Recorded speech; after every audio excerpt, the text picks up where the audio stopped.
in any business, it's like either they're really good at sales or they're really good at marketing. Somehow this crazy industry that we're in is like not good at either. And we're just good at taking inbound orders and good at word of mouth. We do a good job. We get referrals, and it's like purely organic growth. Hey, Printavo Pronouncers, welcome back to the podcast. I'm your host, Bruce from Printavo. We've got Mr. Stephen Farragut at Campus Ink. Awesome episode with sales screen printing coach Kevin Baumgard. We've had him on before. He's got some fire. We're just going to go through and just riff on a ton of stuff. And yeah, it's exciting. But real quick, we've got 4 awesome sponsors. You know the names. If you guess this one first, be honest, shoot me an email, Bruce at Printavo. I'm going to send you a little gift back. Farrag, pick number 1. Supacolor. What do you got? Supacolor. All right. So first of all, if you know, which you should, they just released their next gen transfer. So this is so much easier to peel and use. We had a really great podcast with Mike and Rum, the owners of Supacolor, and they explained that the next gen transfers are easier to peel, which gives you more confidence and it lets you decorate faster because we all know time is money. So they're helping you make out more money. And also, they have tested this transfer on so many different types of new equipment, which is absolutely incredible. It makes it so much easier for you guys to use. Whether you got a big shop, small shop, Supacolor is there. Printavo15 for 15% off your first order. Thanks, guys. After you buy your transfers, make sure you got a good art staffing solution. So Graphic Source, if you need a solution to improve efficiency and reduce costs in your art department, go to 1-900hotstuff.com. There you'll meet Mr. Nick Wood, Brent, Lucas. Graphic Source offers industry-leading outsource options for your shop by truly becoming a part of your team. They plug and play with Printavo and other shop management softwares. So when it comes to SEPs, mockups, creative art, order management, embroidery, digitizing, back office admin, or customer service, there's no better company in our industry to work with. They work with hundreds of Printavo shops. We now have 3 full-time graphics artists and back office admins. So hit them up and you'll get 50% off your first vector, SEP, or embroidery order. Thanks so much, Graphics. 701 and 842 are Campus Ink's favorite EasyWay chemicals to clean dirty screens. EasyWay's line of environmentally friendly chemicals will help you get the reclaim job done more efficiently and get onto better things. Not only that, EasyWay works with 100 plus distributors around the States to be able to get their stuff out to you. But they are there to help. So you can be able to reach out, how-tos, best practices, questions. EasyWay is a really great resource, not only selling great chemicals, but there to be able to help make Reclaim run well. Sweet. Thanks, EasyWay team. Bruce, have you heard of Multicraft_Daddy? All I know is that he has 716 followers. Oh, if you need ink supplies or a daddy, Multicraft Screen Printing and Digital Supplies for over 50 years has been providing you with top brands at competitive prices. Our number one fan, Multicraft Daddy, heard that we wanted to give away some supplies and he answered. So we're sweetening it up. Dave and PMI Tape are giving away 1 free case of custom Multicraft Daddy branded PMI tape per episode. This is for new customers only. To win, DM and follow Dave. Subscribe to the podcast, follow PMI Tape, leave a nice comment, and Dave will pick a new winner every single week. So thanks so much, Dave. We appreciate you. Let's jump on in. Plumbers. All right, everybody. We're back. Hey, Kevin. First of all, Steven, how's your shower leak? Water potential. Has anyone ever had a good experience with a contractor? If you have, please stand up, comment, subscribe, like. Dude, contractors are the worst. I don't know why either. You would think, or maybe the ones that are good are just really busy, and so they just don't accept any work because they constantly get referrals. Maybe we're too cheap. You're too used to business running smoothly and running a good operation. You know what I did realize though, Steven, is just that just like when you're hiring people, like you have to interview so many people to get a good one. I think that's the same thing as contractors. So it's only like 1 out of 15 is actually really good. I usually go with the first contractor I talk to because it's so hard to get a freaking hold of them. Yeah. The first one that just responds in 5 minutes, you think is thank you, God. Yeah. Contractors start so strong, but can, like, when you're in the middle of a job, you just know that whatever's happening during the middle part of the job, it's going to be effed. Kevin, you renovate a lot of houses. Yeah, I have zero positive things to say about this topic. It's a disaster, always.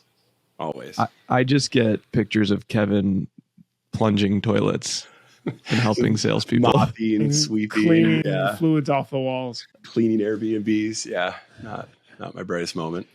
Yeah, I had a little leak in Indiana at the lake, and went there to get the house ready and ended up with a wall busted open and a shower leaking. So that's how I started my week. Bruce, you had a leak too. Yeah, and the water heater was just coming out in the garage. So it was just bad soldering. It's funny. The plumber was like, "Yep, these tend to go out usually about every 2 years." I was like, New "What?" constructed? I was like, "What? Wait, whoa. Okay, can you bring a part that doesn't like die after 2 years or something?" And he's like, "Oh yeah, let me see what I can do." Kevin, what plumbing issues have you had this week? It's zero plumbing issues. I'm cloud 9 here. He's like, "I've never heard of that word." Well, things happen in threes, so when it hits, you just let us know. I appreciate that. I can't wait to fill you in. Thanks for jinxing. Okay.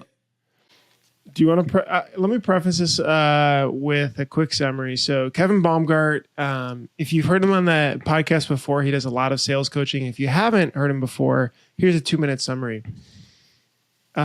Kevin's a VP of sales in the tech world, has run a lot of big and small sales teams over, gosh, I don't know, however many years. And we met, it's got to be like 8 years ago. I think it was just me, or maybe, no, it was like 2 other people through Chicago, like tech incubator. And so Kevin since then has been consulting with all kinds of screen printing shops. It's actually pretty wild how many different types of shops have used him to be able to help, from hiring their first sales rep to being able to scale to multiple sales reps to like in the weeds of scripting to commission plan, like all this stuff that I don't think we know as usually first-time business owners or people just getting into having a more proactive sales engine. All right. Did I cover everything? Love that. Thank you, Bruce. And I kind of owe it to you two. Like you all, Bruce, and then introduced me to Steven, brought me into this crazy world of screen printing. And yeah, since that time, I met Steven a little over 5 years ago, worked with like, I don't know, 70 some shops of all sizes. So yeah, it's been a crazy ride.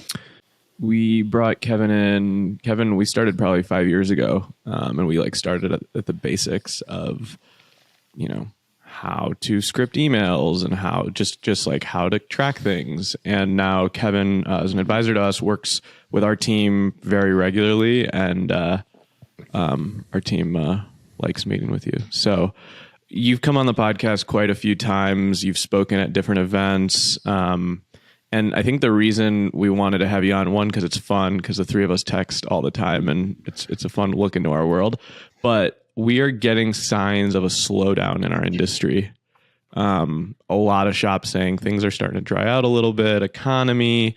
And I think in our industry, we are so fortunate because business just comes to us.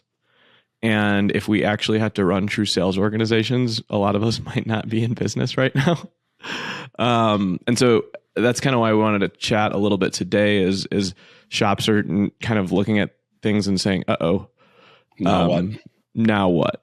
Right? What are you seeing in the world of sales? I mean, you're in primarily more of like an outbound world, but are you seeing a slowdown? Are you seeing it getting harder? Is this just ChatGPT helping us out now and we're missing the curve? What's going on? Yeah, I think like in all business, starting to see definitely slow, and it just hasn't started. It started last year, right? In talking to screen printers, like most of them, January and February is rough. It's like a really, really rough couple months. March, kind of in the middle. I'm starting to see a little bit more positivity and just confidence in numbers coming in April, just in general with the shops that I'm talking to. But it's been a challenging first part of this year for sure. I need to get some. I put it on my list to try to use our data better. I know we open source like number of orders created, but I want to do like more dollars centric to maybe get a sense of this, like by shop. maybe compared to previous year. Yeah, Anyway. year over year growth or year over year stability of revenue. It's on my list to share. Next Kevin, time. do you think that's because of demand? Do you think not as many events going on? Do you think people are, finding easier providers to use? What do you think is the number one reason why an organization might start sliding or losing sales? Yeah, I mean, all of the above, right? I think the biggest contributor that I'm seeing is like marketing budgets just getting slashed, right? Like that's one of the first things to go. It's like HR training budgets and then marketing budgets, right? So I think that's contributing to the majority of it. And everybody's being a little bit more conscious. Think about the types of industries that we sell into. It's people are tightening up on specific things. And yeah, unfortunately, apparel, shirts, garments could be one of them. Yeah. I think it's the Fed they want things to slow down, and so they're forcing it to do by the interest rates going higher. It's the government's fault. It's a big conspiracy. Sorry, go ahead, Steven. No, I was going to say, so we wrote down a bunch of topics, and it's fun to just hear you kind of riff, Kevin, a little bit. I don't know, Bruce, you want a time box, Kevin? How do you want to do this? Yeah, we'll just like verbally cut you off in case it goes too in the weeds. But I think it'd be cool to. Yeah, I mean, there's literally 15 topics or so here.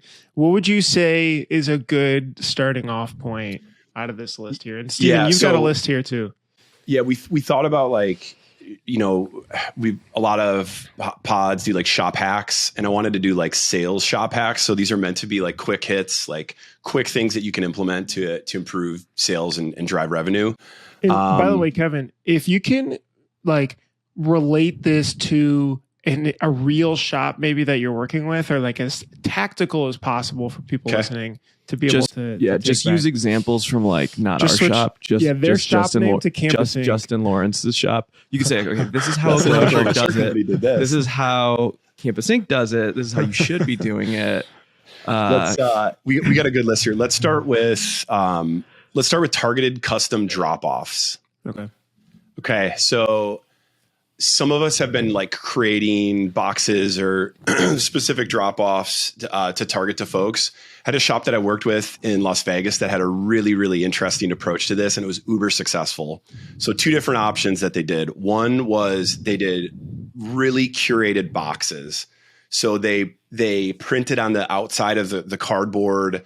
They put a bunch of different items in there, a little bit of promo, mainly screen printed materials. The investment was around $50 a box. So not a small investment, right? But they used them specifically for warm leads. So this would be someone that just reached out to us for the first time. We're about to put a quote together for someone. We've been trying to court them. We've had a few conversations with them. So they did this specifically for what they would consider more of a warm lead. They saw an 80% success rate on getting deals over the finish line with the people that they sent these boxes to.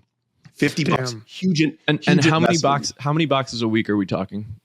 I don't know the specifics of that, but I would guess like dozens. This wasn't just like they built 5 boxes and shipped them out. Like, and they also branded them like kitschy slogan on them. I won't give away all the details, but yeah, they gave a lot of boxes away. One thing so not only did they close deals because of it, their customers that they sent boxes to also started ordering these boxes for their employees, for their clients. So now they're doing kits for those clients. That's cool. Hugely successful. The other thing that they did was for cold prospects, they put a single piece of merch into just a branded poly mailer and shipped them out or dropped them off.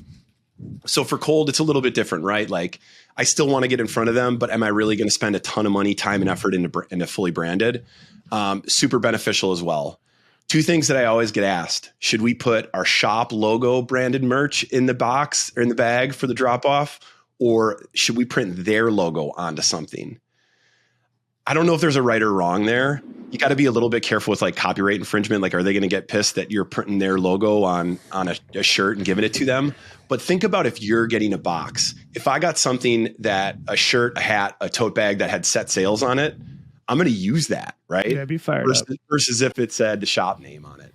So just something to think about. But I do think targeted custom drop-offs is a great hack to drive. Is that why you guys never wear your campusing tie-dye hoodies? Thanks. I wear my campusing tie-dye hoodie all the time. Hell yeah. Ask my wife. That's a different type of marketing. But I just talked to the CEO of a company called Hoopswag yesterday, a sock company. He said to me, his best way to get people to respond is find their LinkedIn pictures, print them on socks, and ship it to them. That's incredible. Jesus.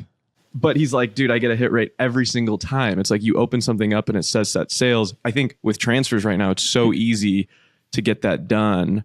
Okay, this is super cool. And it doesn't have to be 1 million boxes. It could be like a dozen boxes a week, you know? Yeah. I mean, anything, right? Like think about most shops' outbound marketing efforts. It's usually zero, right? Well, I love this because it's not like outbound sales. It's sort of, but the timing of it is, I think, the crucial part, right? Is sending it when its lead's warm instead of 6 months later. Although maybe it could be a, hey, don't remember us? Here's something cool. Kevin, if I'm in an outbound campaign with them and I'm sending them targeted emails or I'm calling, having that drop off be another point of creative outreach. I think that Kevin, is it better to send, in our industry specific, a box of donuts or a box of merch? Merch all day. All day. It shows what we do, right? It takes all the data and statistics show that it takes like 12 plus touches for someone to remember your name, your company, what you all do. Yeah. Like no donuts. Yes, merch. Steven, what would you send? So what is the sales limit to a quote that you'd send this out? 5K, 1K, 10K? Like, okay, we get an order in.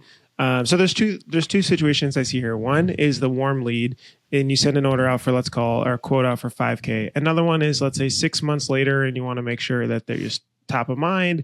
Maybe they've ordered X amount or greater. What would those numbers be? So I think there's two differences. There's VIP, like these are our top 20% of our customers that we're going to send beautiful gift boxes to because their life, their yearly spend with us is over, 15, 20 grand. I think that's another box. Those are Christmas presents and stuff.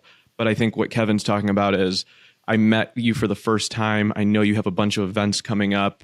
You guys could be spending $20,000, $30,000, $50,000 with us a year, and I haven't worked with you before, so I'm going to try and flatter you a little bit. Totally. For us, I'm looking at like our AOV is about $2,000, but I'm looking at like what's their lifetime value to us? If we crack them, how long are they going to last? This isn't just a fun run, one and done. This could be a big company, a big organization, a company with a big marketing department. Right. We talked to Jeremy Parker from swag.com that just went to the Facebook secretaries and went straight to them. Right. So yeah, I mean, these are kind of trying to land bigger fish, but anyone that's going to spend a decent amount of money consistently. All right, let's keep going. Wait, real quick. You brought up a good point there, Steven. Every shop should have their hit list. 10, 20, 25 companies in their geography that they know they would do a really good job for that would produce a ton of results. You should know who those are, and those are the ones you should be visiting and getting uber creative with and really targeting heavily. Bruce, we went to a shop once that posted the top 50 customers on the wall. That they wanted or that they had currently? I think that they had currently, but it would be cool to do who you want. Throw your hit list up there too. Have all of your employees see those companies that you want to target and do business with. All right, real quick, I got to tell you something. This is really interesting, and here's why.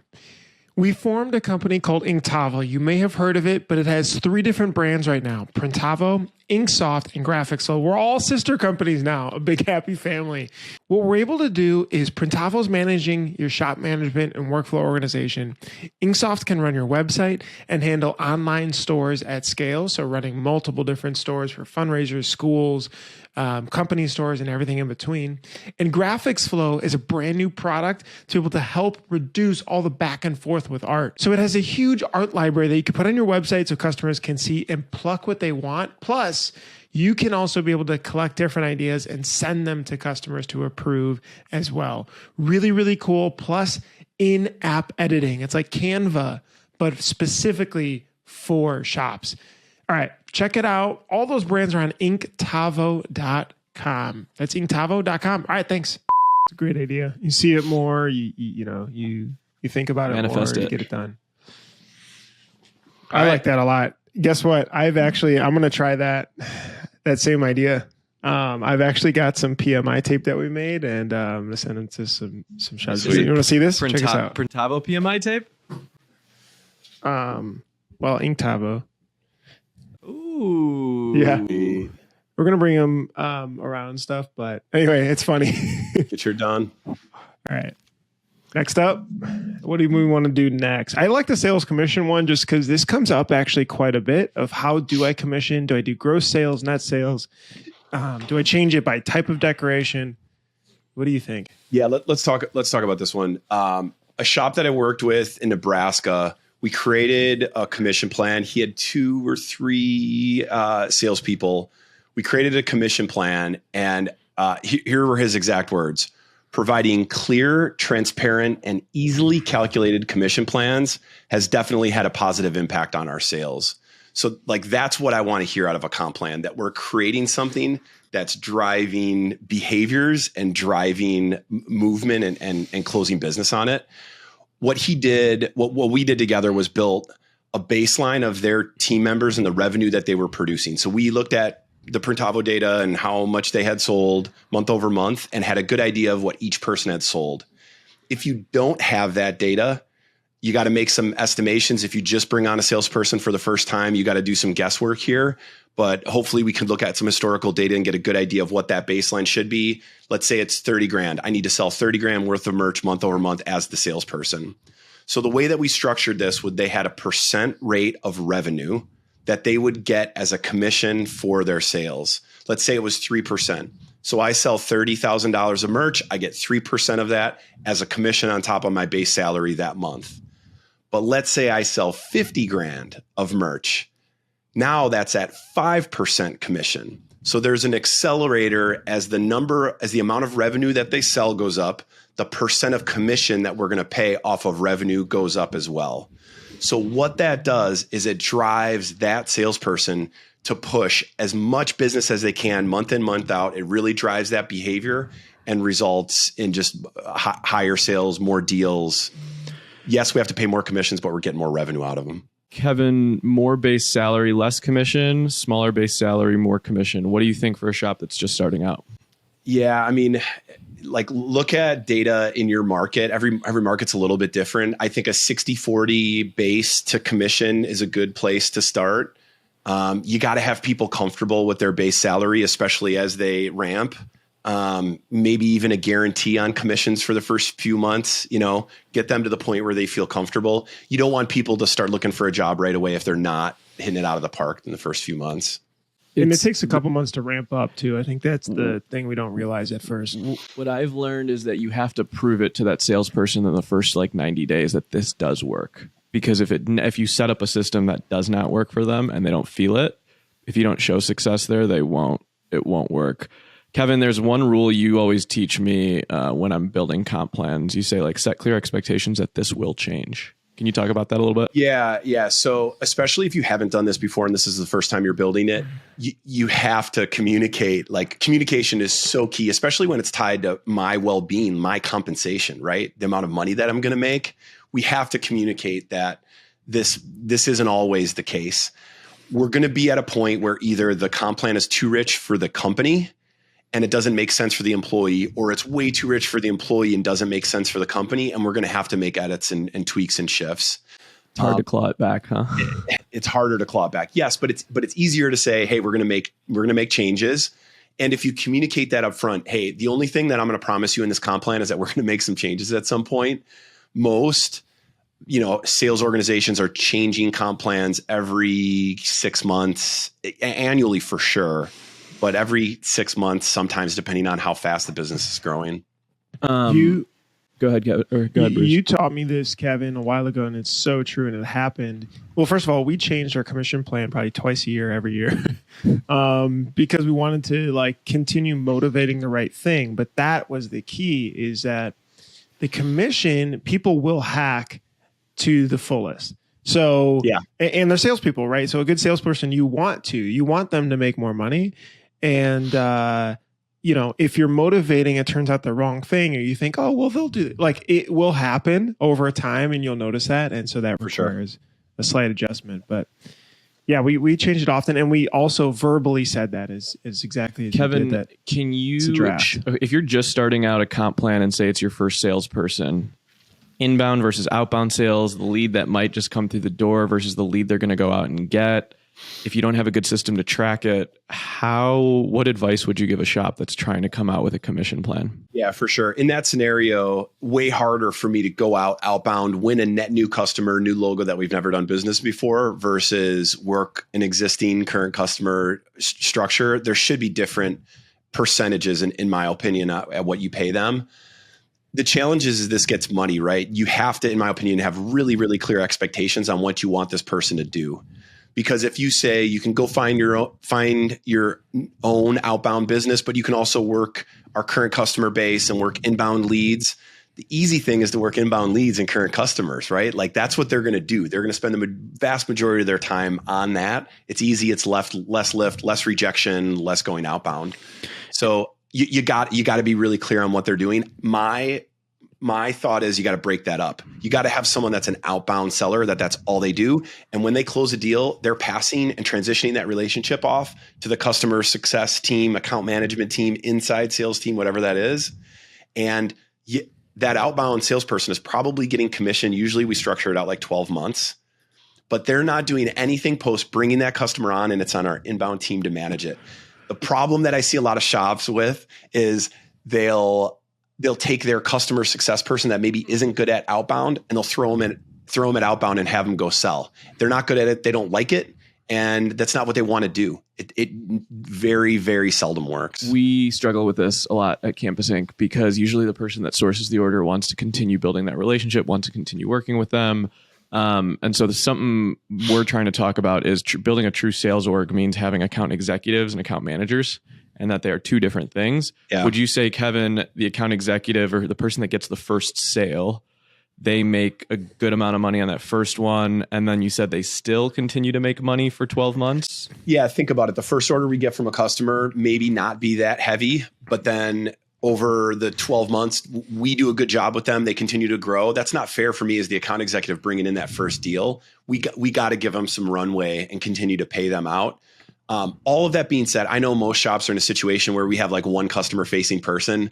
Like that doesn't mean that it can't work to have someone sell outside and work inside and work current customers, but you'll see it really quickly. They're going to gravitate towards the easy work, taking inbound leads, working current customers. And yeah, that's probably, I had, when we first started, it was very much flat, like didn't really matter in or out. And now as things have started to like sway, now we're really starting to build it out. But we started really simple with almost like an 80-20 model where it was like, here's your salary. It wasn't a commission as much as it was like a bonus. It was like, here, you just get a %. Here you go. Sure. Sure. But it didn't motivate. And now what we're working on, Kevin, is how to motivate the right activities so that they're not just looking at inbound leads.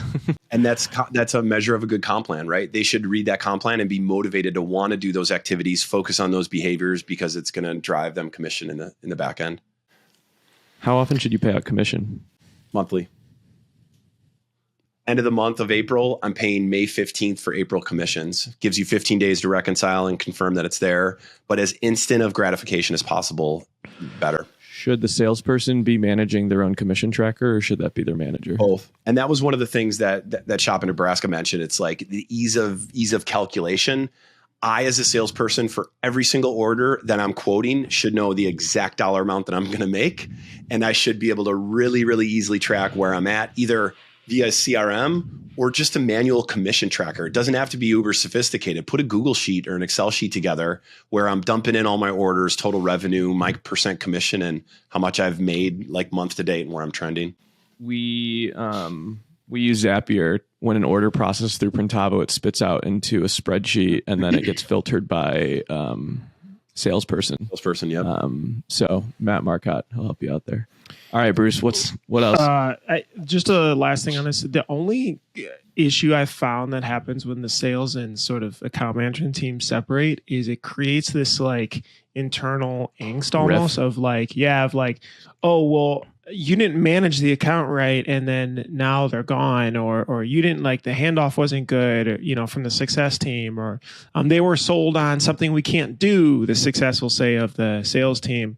Is that just more of good management and cultural, keeping them together, or what do you think? Yeah, there's always a little bit of, animosity between sales and customer success. Like sales sells the dream, customer success services the nightmare, right? Like it's the adage. So I do think it's a function of culture. I think there's always going to be a little bit of that. I think maybe it's a little bit more apparent in software than it is, Bruce, in like screen printers. I think for the majority of the time, like we do a really good job for our clients and keep them. Like we don't lose clients often. Churn isn't there. So I think less of a challenge and of a concern, but something you'll have to go through and communicate well on and coach to both sides. Cool. It's interesting, Bruce, a really good example of this in our industry is how our reps work at SNS, Sanmar, and Alpha. They have an inside team and they have an outside team. And like our rep is coming to our shop quarterly, coming to meet us, maintaining the relationship. And our inside, we just send everything to. And the two of them are like a tandem. And I feel like those bigger kind of old school businesses do a good job of it. So might be interesting if you're a shop to like start to observe that dynamic. Because I've seen it very apparent. Yeah, I did see a lot of efficiency once that team was split versus just a sales rep managing the whole thing. And we were able to take in more and do more. So that was good. Okay. I've got down here negotiating gold that you wrote down. You want to talk about that? Let's talk about negotiating. So shops are usually pretty polarized on this topic. Like some shops will be like, I am not negotiating at all. Hard no. Like my price is my price, and we're focused on quality. And some will negotiate. I don't think there's a right or wrong answer. But yeah, here's my hack for negotiating. First of all, when someone asks for a discount, we should push back at least once. People just ask because it's what they've been taught, right? Like it's America. Bruce teaches me. Always ask.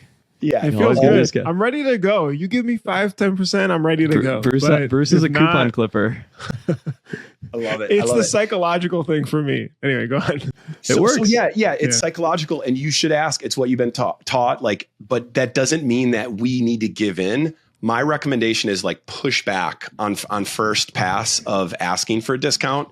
And the approach is AAA. The first A is acknowledge. So I'm going to walk through what this looks like. I'll actually go through all three: acknowledge, answer, and ask. So 3 A's. So someone asks for a discount, acknowledge that ask. Appreciate you making the ask here. A lot of our clients pushed us for better prices as well. Now answer. They often come back to us and say they are happy and are willing to pay more once they saw the quality of product that we were able to provide and the service level that we provided. I'm confident that we can meet your expectations if you just give us the opportunity. And now the third A, ask, can we go ahead with this order and circle back once it's complete to get your thoughts? Most people forget to do the last one, huh? Acknowledge, answer, ask. I get it. I know we're a little bit more pricey. I'm confident that we'll be able to do good work for you and that you'll be satisfied. Can we just go ahead with this order at the proposed cost and circle back after? Interesting. I was listening to a podcast, like a sales podcast, that says like one of the biggest mistakes people will do is when they start negotiating, the salesperson will start to defend. Well, we've got these costs and this cost and this cost. That doesn't matter. It's like the confidence in saying like, no, this is the quality. I'm not explaining it. Okay, can we work together? I'm glad you mentioned confidence. That paragraph that I just talked through, they have to be super confident, well rehearsed. It has to be dialed. They have to feel really, really good about, especially if they're going to object and not follow that negotiation or not discount. You got to be really pointed and communicate that really well, really confidently. The AAA plan. AAA. Like it. The other thing from a negotiation perspective, so go with that. That's maybe a little bit more of an aggressive approach. A softer approach would be just asking them, you can do AAA again, or you can ask them, would you be open to us suggesting a creative way to try to get within that budget or what you're trying to accomplish? So you can look at, garment quality, reducing colors, artwork, quantities, whatever, right? There's a lot of levers that we can pull to negotiate. Negotiation should be a give and take on both ends. It shouldn't just be us giving concessions.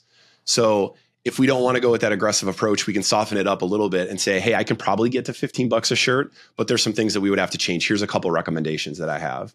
So you're not just giving a discount. I feel like car salesmen will be like, okay, you only want to spend 30 grand. There's a 2009 over there. Yeah. No, but I want the nicer car. Okay. Is there any grease fairing that you give to like free shipping or, something to, if you feel that that'll make it happen? My best customers don't negotiate with me.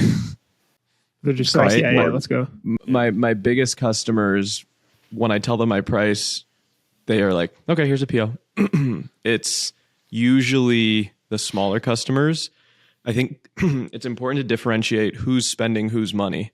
So- Please talk about this, because we were texting about this, and I think it's complete gold. Okay. Negotiating gold. If you're a buyer for a company, you have you know the window of how much things cost, and if something fits in your like, hey, this is this and this, I like the person, all right, let's do it.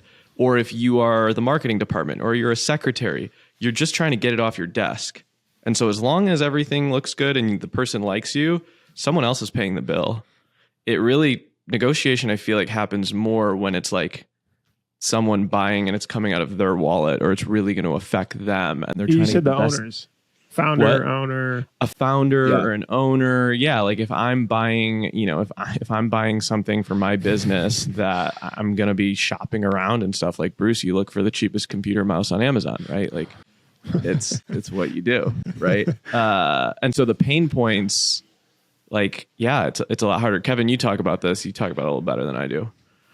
About Who your customer is and how to kind of profile them and in that way, like how you're able to negotiate. You can look at this as like buyer persona, right? Like a champion. I'm the champion. I'm going to buy it. It's for my department. I need it, but I need an economic buyer that's involved as well. My head of finance, the president to check off. We got to make sure that we're aligning to all those buyer needs. But you're right. It's like, if it's my money, my business, I might scrutinize this a little bit more, or I'm in finance, I own the budget. That's why it's important to ask about the decision-making process, who's all involved, who would feel left out if they weren't involved early on in the discovery, to make sure that we're aligning to how we're proposing and who we're talking to. And that's why our last episode, we did a lot on online stores. That's why we charge retail prices, because the parent just wants a store built. They don't care, Yeah. That's some gold there. All right, Bruce, what's next? Is there anyone you want to pick? You think it's good? Let's do Steven's. Steven brought up one, myths of a CRM solve all. This was interesting. I get asked so often. It's like, hey, what CRM should I use? And I think like a lot of shops think about, if I implement a sales CRM, I'm going to sell. And it's like, CRMs are important and they're really, really good at helping sales teams to stay organized. But how about, like, what's your target strategy? Who are you reaching out to? What's the outbound game plan? Do you have role, responsibility, KPIs set, comp defined for that salesperson? Do you have a sales process? Do you have messaging, scripts? Like, there is so many important things to build out a sales organization and go outbound effectively. Again, that's usually why people reach out. They want to start going outbound. CRM is a small component of that, an important component. But there are a lot of structure and framework and things that need to be built and defined before we just go out and get a CRM and think that it's going to solve all of our problems. I've made this mistake Do tell. a few too many times. I think I've tried every single one out: Pipedrive, Nutshell, Salesforce. We did a $50,000 try to build that. Never went live. Today we're on HubSpot. Ours is still in progress. Yeah, today we're on HubSpot. And I think it goes back to this. So, Kevin, when you taught us sales, we learned Google Sheet sales. And so the hardest part about using a CRM is adoption and management. You almost need a full-time sales manager. It cannot be the owner. Totally. To manage a CRM. And it's not easy to do. And so I get that question a lot. And I think it's like, start in Google Sheets and run your business out of a playbook right there. And then at some point get in there. It's really hard to get one that sticks. It's not easy. The CRM is only as good as the people that are putting the data in. The data inputs that's the value of your CRM. But if you do hold people accountable to doing that, it can provide a lot of value, like just content management, right? Like all of the communications that I've had with a specific lead or a specific company or contact, I can organize and see really, really clearly in one place. And as a salesperson running a book of business or a pipeline, or as a manager, owner, founder helping that salesperson, we have visibility into deals that are in our pipeline, going through the sales process, where they are, what we're forecasting. We can strategize on deals. There's a lot of big advantages of a CRM, but it's like, it's like one of the most common questions that I get. It's like, do you have a sales process in place? Do you have good scripting language? Do you have the right people doing the sales? Yeah, that I think you should can be run it focused on. right out of Gmail. Nick Wood has a tool he uses in his Gmail called like Streak, I want to say, and it just organizes his inbox by where customers are in the pipeline. That's it. And for him, he's like, yeah, what is it? I don't know. Strike, something like that. But you don't need anything technical. One tool that I'll say that I really enjoy using, it's either called MailTrack or on Front, is it'll show us read receipts, how often people open their email, read it, and it'll create activities based on that. So if someone opens an email, doesn't respond to it, or it goes undelivered, it lets me know. And so when we were emailing Mark, we could see how many times he opened it. Hello, Mr. Cuban. There are a couple tools like that. Yesware is another one. Like, you should know if people forwarded on, how many times they opened it, did they click on links within it? You should know all that data. And as a salesperson, if I'm blind to that and I'm just sending out email campaigns, I'm at a huge disadvantage. I want to know who's opening it. And whenever I get that Yesware notification, I'm picking up the phone. And though it's creepy, it's like, hey, it's Kevin. I just saw you open my email. Wanted to see if, we could talk about this more, right? Like, it's, get them in the time when they're on it. Wait, let me, so YesWare.com. Stephen mentioned MailTrack Streak. is a tool, Streak. And then Front is the email tool we use just in our company. And that one has really good. It's Front app, and then MailTrack.io. Yeah, that's a Gmail plugin. Sweet. Good stuff. Is that, by the way, your text setup? Is that, so like you send an email out through your Gmail and then you just use Yesware and you get that like notification, like you said, to reach out again? Me? No, for Kevin. Like, when you're talking about, what do you do? So for, my structure is a little bit more sophisticated. I'd rather talk about, like, for a shop, you need some sort of email automation platform. Kevin's like, yeah, I actually have a AI bot. It's just like, I don't really do anything. So everything's automated. Yeah, right. So you need an email automation tool. This could be MailChimp, Constant Contact. It could be built into your CRM. Like HubSpot has an email automation platform. Pipedrive has a really good one. It's super simple. So like that outbound email campaign should automatically, yes, it's getting sent via your email server, via Gmail, but that the copy of that email and the activity history goes into the CRM as shown that I sent this email. And then read receipts, all that stuff is either managed through that app, the apps that we talked about, or through the CRM. Usually in the CRM, if you get HubSpot or Pipedrive, you'll be able to see opens. Kevin, can we talk about emails for a second? Just blanket templates versus personalized emails. How do you send the perfect cold email? Because the campaigns don't really work with the personalizing. You can though. So like, here's what I'll do with most shops. They'll go, I'll have them download UpLead or some lead generation tool, and they'll build, let's say, a construction company or trades list of owners of construction companies in their geography within this size. And they've got all these emails. Now they're sending an email campaign just to those folks, and they're putting language around, reliable, durable uniforms for your teams. We're working with, the top 10 construction companies in our geography. So they're putting that language in that actual campaign to make it personalized, but they're also automating it then so that they're not having to manually customize each email. It's customized in an automatic campaign. And you can, if you get savvy, you could put in Google Sheets, you can write a custom personalized message that would inject it every time. I don't know. I really like your first name. It's like pulling data out of the lead list that you have. Yeah. I really like sending personalized emails or trying to do some research and find something interesting about them. I don't know. I get a ton on LinkedIn all the time. And the people that stalk me really well and find something about me, I heard about this on this. I'm like, oh, thank you. I appreciate that. But to your point, I don't know. Yeah, I think like personalized emails. it's a little bit of both, right? It's a quantity game, it's a numbers game, but it's also quality. Like for maybe our I'm not throwing our top 20 hit list that we talked about into a heavy email campaign, but I might throw, this 100 lead list that I downloaded cold into an automated campaign, less personal.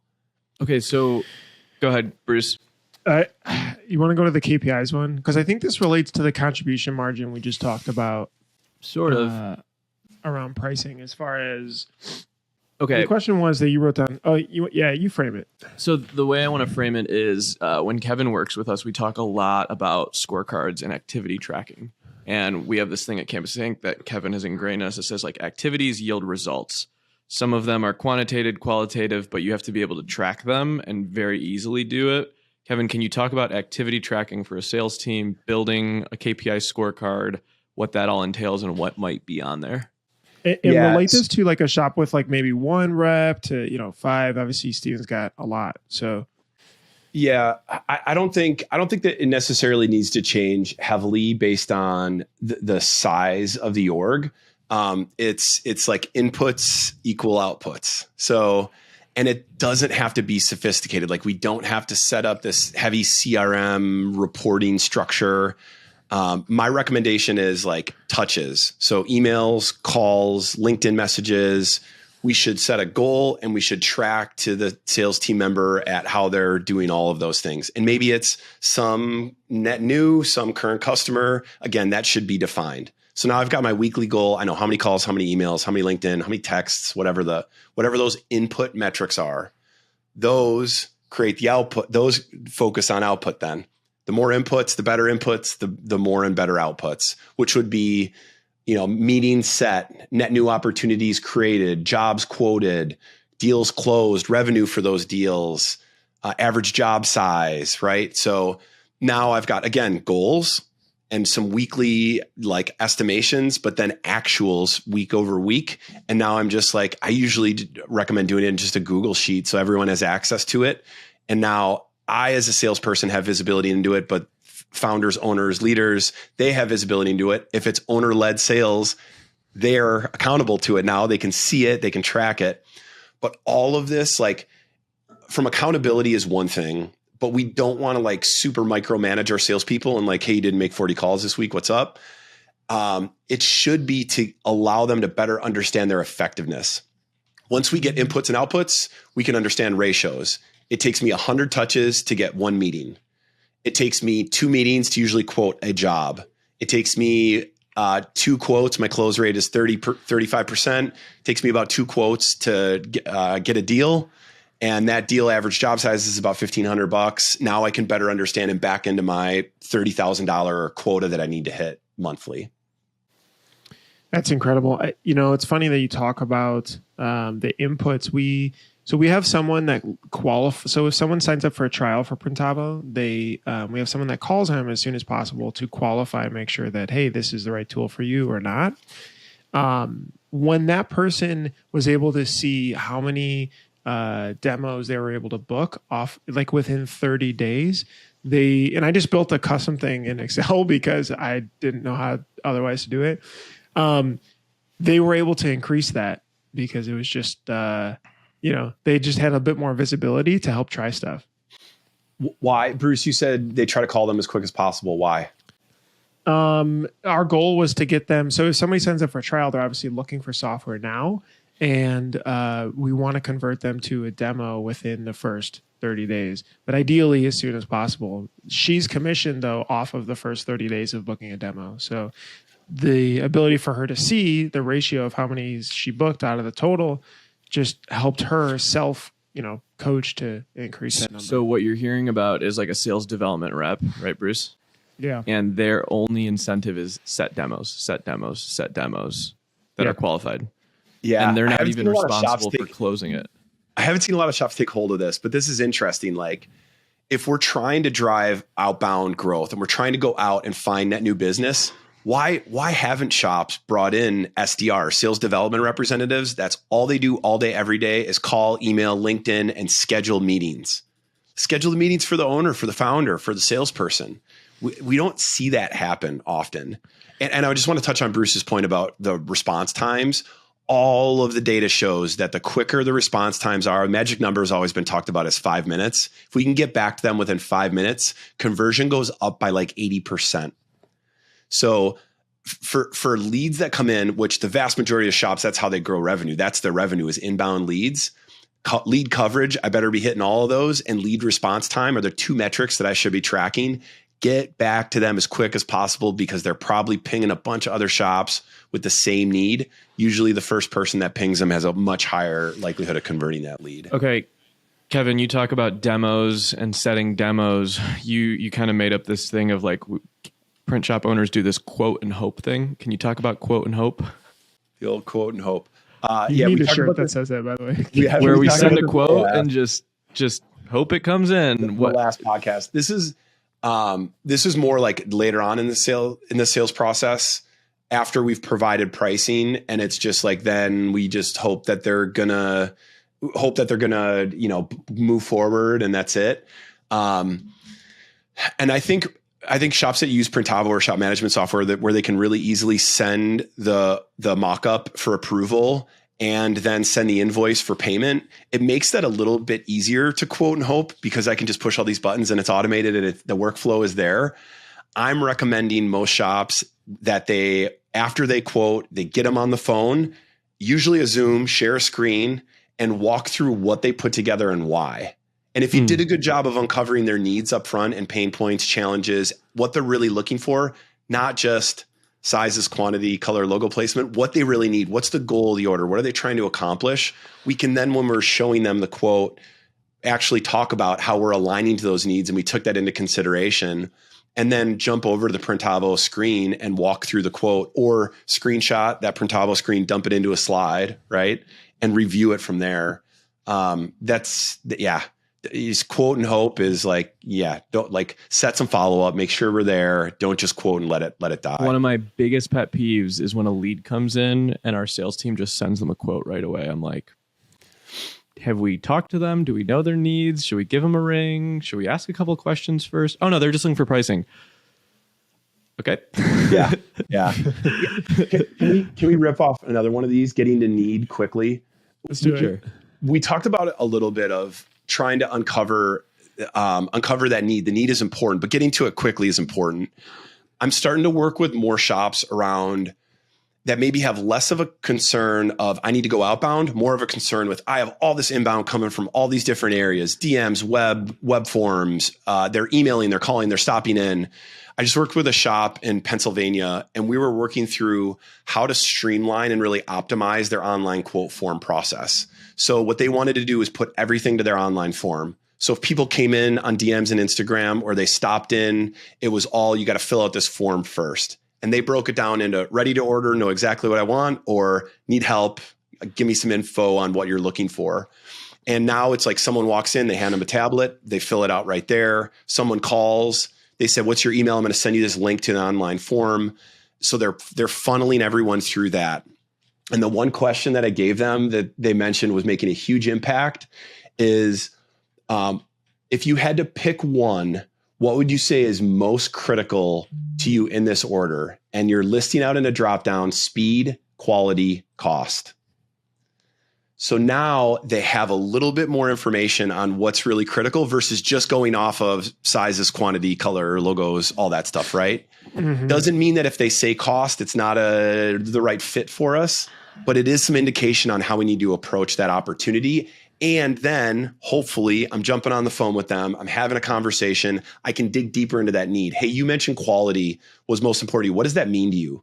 Why is that important to you? You know, think about a brewery, retail. We want this to be their favorite shirt. We want them to wear it. It's free marketing for us. All I care about is quality, right? You hear that from taproom managers often. That is what we need to hear. And without asking that question and digging deep into need, we're not gonna get there. This is powerful. Can we do a we always try to cut these, Kevin, at an hour. I don't like going beyond that, but can we do a part 2? Are you free? Yeah. Yes. Kevin, for shop owners that are listening to this, how do they get in touch with you? What does like a typical thing look like? I know you're pretty selective in that, like you don't just work with anyone all the time. How does it work? Yeah. So it's Kevin at setsales.co. Setsales.co is the site. I'm usually like working with the shop to better understand what the concern or challenge is. Like most of the time it's, we want to drive revenue. Like January and February was a lot of, we're hurting. It's like, we need to go out and proactively find business. So that's the majority of the questions that I get in. And so I'll want to really dive into what's in place today or learn and understand. In some instances, we're building Uber custom, packages, like the shop that I just mentioned in Pennsylvania. Like it was a custom package to try to figure out not only how to optimize inbound order flow, but then like good responses. We scripted out some messaging and some language. But the vast majority of the shops I'm working on need like a structured sales process. They need scripting. They need KPIs. They need a commission plan. They need to figure out how to recruit and hire and onboard salespeople. So I'm building these structured projects that are customized to shops and helping them, improve sales and improve how they run sales within their shops. Kevin, you've worked with 70 shops. How much opportunity or upside do you think a shop is losing by not having a sales organization? Oh, it's like, it's maybe unpopular opinion. I just think about all of the vast majority of my career experience has been early stage, venture backed, entrepreneurial, like growth companies. In any business, it's like either they're really good at sales or they're really good at marketing. Somehow this crazy industry that we're in is like not good at either. And we're just good at taking inbound orders and good at word of mouth. We do a good job. We get referrals and it's like purely organic growth. I think about your company, Bruce. So Printavo started, you guys were an inbound content marketing machine. You got all of your leads coming from all of the content that you were putting out, right? And then you grew a sales organization. So you checked the marketing box and then you did sales. You're doing both. Shops don't do that at all. It is such a huge miss. And I just think about if we implemented like even a part of the strategies that I've implemented at like software companies, huge advantage. Huge opportunity for shops to get way, way better at this side of the business and actually own revenue and drive a more predictable revenue stream to the business, not just rely on inbound. And I think to that point, to wrap it up, once you crack the nut of building a sales organization, then it's just fueling it up, which is really cool. And so like our biggest growth has happened in the last year or two. Because now it's like, okay, we've got people in place. We have managers in place. All right, double the sales team. Add a couple $1 million. But it's that initial investment, though. You invested in that early. It's like a lot of shops won't invest in an appointment center, a door opener service. It's like you pay for the appointments. Like you're going to get deals out of it, and they're going to be a repeat customer. Pay a couple $100 for someone to set a meeting for you. Like you got to invest in this stuff early, just like they're investing in equipment and improving production. You got to invest in the front end of the business as well. Someone asked me, I saw in a text thread, if I had $100K, what equipment would I buy? And I said 2 salesmen. I mean, Genius. yeah. Nothing happens Or one engineer and an outsource manager. Yeah. This is good. We appreciate it. So Kevin, we'll have to do a part 2. Yeah, Kevin at setsales.co. We'll set you up. Appreciate you guys listening to this episode. Hopefully it was super helpful.